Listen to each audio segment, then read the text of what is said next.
আচ্ছা, আমার তো হাইড্রা ফেসিয়াল কমপ্লিট হলো। আমার সুইট ক্লায়েন্টের কাছ থেকে জেনে নিচ্ছি যে ওর কেমন লেগেছে আজকে ট্রিটমেন্টটা। হ্যাঁ, আমার সার্ভিস খুবই ভালো লেগেছে এবং খুবই রিল্যাক্স ফিল হয়েছে। আর মুখের মধ্যে চেঞ্জেসও আমি বুঝতে পারছি। আমার যে ডার্ক সার্কেলগুলো ছিল বা মুখের যে ড্রাই ভাবটা ছিল সেটা কেটেছে, যথেষ্ট গ্লোই লাগছে স্কিনটা এবং ডার্ক সার্কেলগুলোও কম লাগছে। তো থ্যাংক ইউ। সার্ভিস খুবই ভালো লেগেছে। Thank you. ও এসছে আজকে শ্যামসুন্দর থেকে। আর যারা একটু এজের দিকে আছেন, মোটামুটি 40 এজের দিকে, তারাও কিন্তু এই সার্ভিস নিতে পারবেন। তাদের স্কিন টাইটনেসের জন্য কিন্তু হাইড্রা ফেসিয়াল খুবই ভালো একটা ট্রিটমেন্ট। Okay, thank you.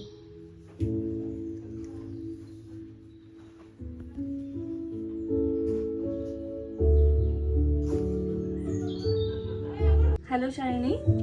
তো সায়নী আজকে আমার কাছে এসেছে হাইড্রা নিতে। তো হাইড্রা ট্রিটমেন্টটা ওর আজকে চলবে। তো ওর একটু স্কিনে স্পট বা আই স্পটটাও আছে দেখছি, একটু ডার্ক সার্কেলও আছে। সামনে ওর বিয়ে, জানুয়ারিতেই বিয়ে। তো ও একটু এক্সাইটেড যে কেমন কি হবে স্কিনটা।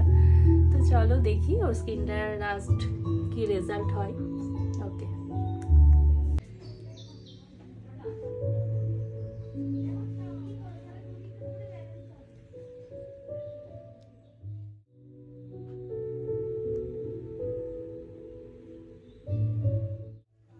আরে মোটরসাইকেলটা তো সে স্টার্ট নিচ্ছিল না তো, এই নাও হাতে, সে পায়ে করে দিলে, ওই জন্যই তো পাপা একটা নিয়ে আসা,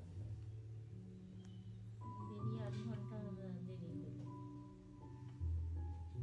আর এটা এনেছে